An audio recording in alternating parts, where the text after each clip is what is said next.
अब हम आपको मेटावर्स की आभासी दुनिया में भारत की पहली शादी दिखाएंगे और दिलचस्प बात यह है कि शादी में लड़की के दिवंगत पिता भी वर वधू को आशीर्वाद देने के लिए मौजूद रहेंगे।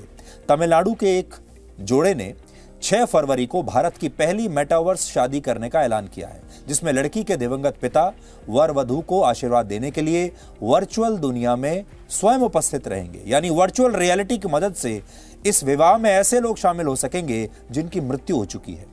ये इंटरनेट की दुनिया में एक क्रांतिकारी बदलाव है जो असली दुनिया को एक ऐसी आभासी दुनिया में ले जाएगा जहां जीवन और मृत्यु के बीच भी कोई अंतर नहीं रहेगा। ये सब कुछ मेटावर्स टेक्नोलॉजी की मदद से होगा।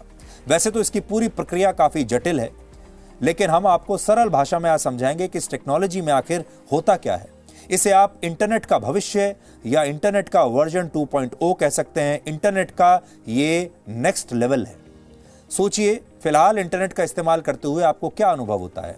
आप या तो जब वेब पेजेस पर जाते हैं, आप ऑडियो वीडियो कंटेंट देखते हैं, ऑडियो सुनते हैं, वीडियो देखते हैं, या इंफॉर्मेशन को आप देख सकते हैं, पढ़ सकते हैं, सुन सकते हैं। लेकिन मेटावर्स टेक्नोलॉजी आपको एक नए एडवांस्ड स्टेज में लेकर जाएगी। इसमें आप किसी चीज, व्यक्ति या स्थान को न सिर्फ देख, सुन और पढ़ पाएंगे, बल्कि उसे छूकर महसूस भी कर पाएंगे, जैसा कि 6 फरवरी को भारत की इस पहली मेटावर्स शादी में होगा। शादी के लिए भी एक वर्चुअल वर्ल्ड बनाया गया है, जिसमें शादी हॉगवर्ट्स स्कूल में होगी। ये एक काल्पनिक स्कूल है जिसे आपने मशहूर फिल्म हैरी पॉटर में भी देखा होगा।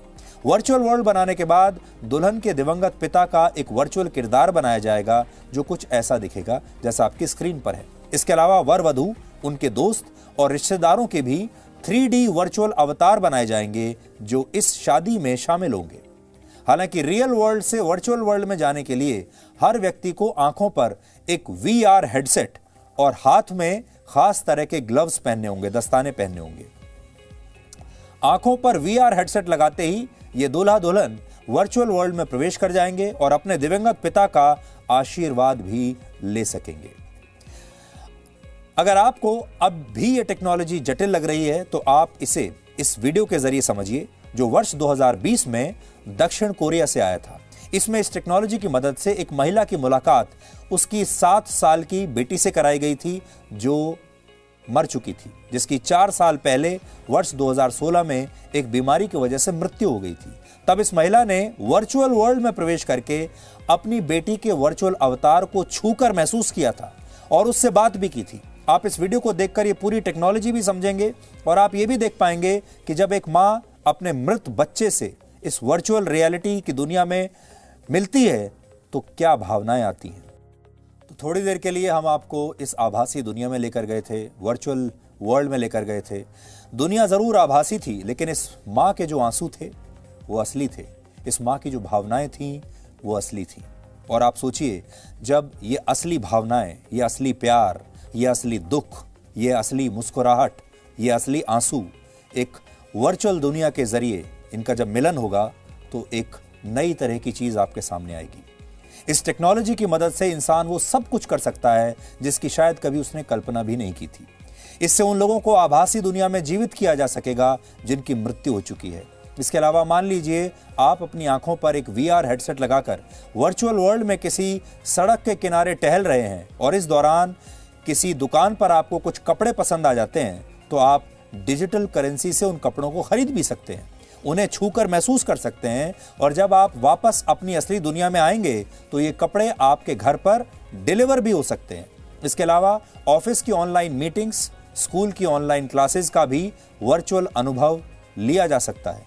हालांकि इस टेक्नोलॉजी का इससे भी बड़ा फायदा यह है कि इसका इस्तेमाल बच्चों को देश का इतिहास बताने के लिए किया जा सकता है। आज हम सोच रहे थे कि जब आपके सामने आएंगे तो क्या ये टेक्नोलॉजी तो अब दुनिया में आ ही गई है, लोगों को इसके बारे में पता भी है। अब बड़ी चुनौती ये है कि इस टेक्नोलॉजी को अच्छे कामों के लिए सकारात्मक इस्तेमाल कैसे इसका हो सकता है। इस टेक्नोलॉजी का हमारे बच्चों को, छात्रों को, युवाओं को क्या फायदा हो सकता है, या ये टेक्नोलॉजी उन्हें सिर्फ भटकाने के लिए काम आएगी, उनका वक्त बर्बाद करने के लिए काम आएगी। इसलिए हमें लगा कि एक बहुत अच्छी टेक्नोलॉजी है जिसके जरिए हम अपने छात्रों को, युवा पीढ़ी को अपने देश के इतिहास के बारे में बता सकते हैं। आज अगर कोई युवा या कोई बच्चा शहीद भगत सिंह या नेताजी सुभाष चंद्र बोस के मुख से उनकी ही वीर गाथा सुनना चाहता है, किसी घटनाक्रम को देखना चाहता है, उसे जीना चाहता है, तो इस आभासी दुनिया में ये सब कुछ मुमकिन होगा। यानी ये टेक्नोलॉजी देश के लिए, हमारे समाज के लिए बहुत उपयोगी हो सकती है और संभव है कि भविष्य में गणतंत्र दिवस समारोह में इस टेक्नोलॉजी का इस्तेमाल होने लगे और सरकारें मुख्य अतिथि के तौर पर भी किसी देश के राष्ट्रीय अध्यक्ष की जगह, हो सकता है हमारे देश के संविधान निर्माता डॉक्टर भीमराव अंबेडकर को ही इस समारोह में वर्चुअली शामिल करा लें।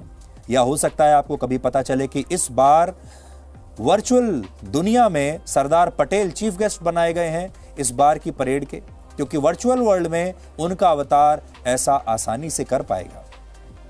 आप महात्मा गांधी से मिल पाएंगे, सरदार पटेल से मिल पाएंगे, नेताजी सुभाष चंद्र बोस से मिल पाएंगे, भगत सिंह से मिल पाएंगे और अपने देश के इतिहास को और हमारे देश के इतिहास के जो सुपरस्टार्स हैं उनसे मिल पाएंगे, उन्हें समझ पाएंगे। मेटावर्स की आभासी दुनिया का रिमोट कंट्रोल इस समय बहुत कम टेक्नोलॉजी कंपनियों के हाथों में है। ये मुट्ठी भर टेक्नोलॉजी कंपनियां हैं। इनमें फेसबुक है, एप्पल है, गूगल है, माइक्रोसॉफ्ट है और एपिक गेम्स जैसी कंपनियां प्रमुख हैं। और अनुमान है कि वर्ष 2035 तक, यानी सोच लीजिए अब से 30-32 सालों में मेटावर्स इंडस्ट्री 75 लाख करोड़ रुपए की इंडस्ट्री बन जाएगी। हालांकि जिस तरह से किसी भी टेक्नोलॉजी के बहुत सारे फायदे होते हैं, उसी तरह उसके नुकसान भी होते हैं। और इस टेक्नोलॉजी का नुकसान यह है कि भविष्य में दुनिया की बड़ी बड़ी टेक्नोलॉजी कंपनियां पूरी दुनिया पर हावी हो जाएंगी, क्योंकि वो अपनी एक ऐसी वर्चुअल दुनिया बना लेंगी जिसमें उनकी अपनी करेंसी चलेगी, उनके अपने शहर होंगे, उनके अपने देश होंगे और इन देशों को चलाने के नियम, इन देशों की चलाने वाली वर्चुअल सरकारें भी उनकी अपनी होंगी। अगर आपको उन देशों की नागरिकता चाहिए तो आपको इन कंपनियों के पास जाना पड़ेगा और इनकी शर्तें पूरी करनी पड़ेंगी। अगर आपको उन देशों में, उन शहरों में किसी कॉन्सर्ट में शामिल होना है, आप किसी रेस्टोरेंट में जाना चाहते हैं, होटल में जाना चाहते हैं, तो आपको इनसे इजाज़त लेनी पड़ेगी। हो सकता है जैसे आज आप किसी दूसरे देश में जाने के लिए वीज़ा लेते हैं उस देश की सरकार से, वैसा ही वीज़ा एक ख़ास कीमत देकर आपको इन देशों में जाने के लिए भी, इन वर्चुअल देशों में जाने के लिए भी लेना पड़ेगा। और तब आप इन टेक्नोलॉजी कंपनियों की मुट्ठी में आ जाएंगे, क्योंकि आपकी सारी डिटेल्स इनके पास होंगी।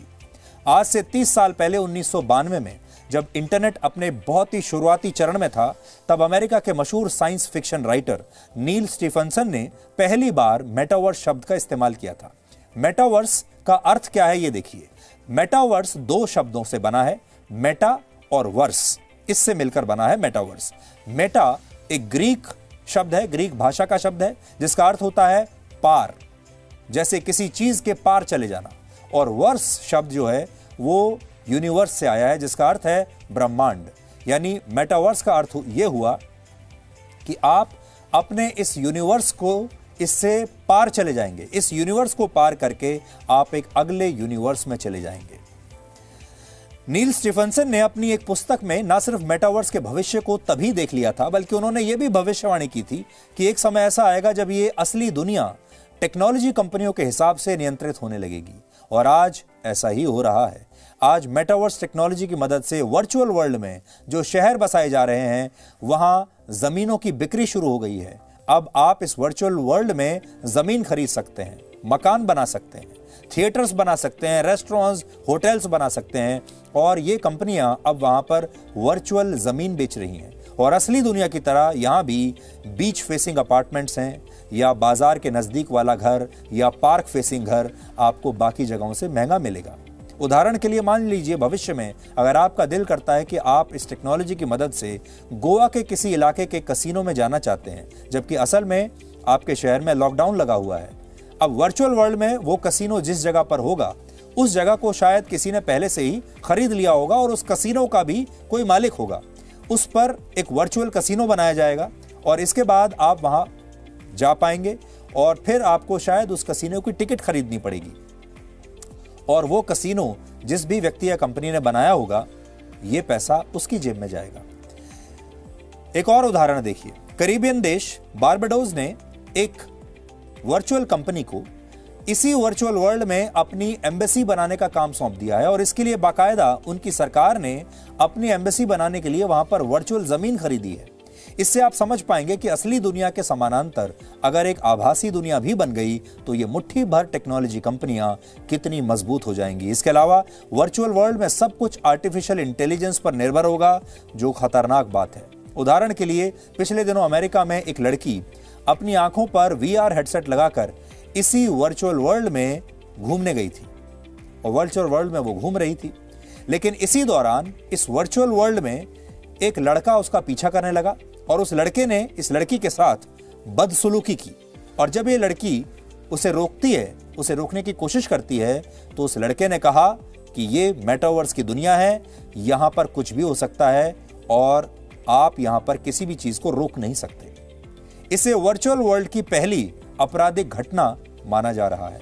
यानी आप असली दुनिया में तो ये घटनाएं रोक सकते हैं, पुलिस स्टेशन जा सकते हैं, शिकायत कर सकते हैं, एक संविधान है, कानून है, अदालतें हैं, लेकिन आभासी दुनिया में, वर्चुअल वर्ल्ड में ऐसा कर पाना बहुत मुश्किल होगा। इसलिए अगर इंसानों ने इस टेक्नोलॉजी का सोच समझकर प्रयोग नहीं किया तो इस दुनिया का हमारी असली दुनिया पर बहुत खतरनाक प्रभाव भी देखने को मिल सकता है।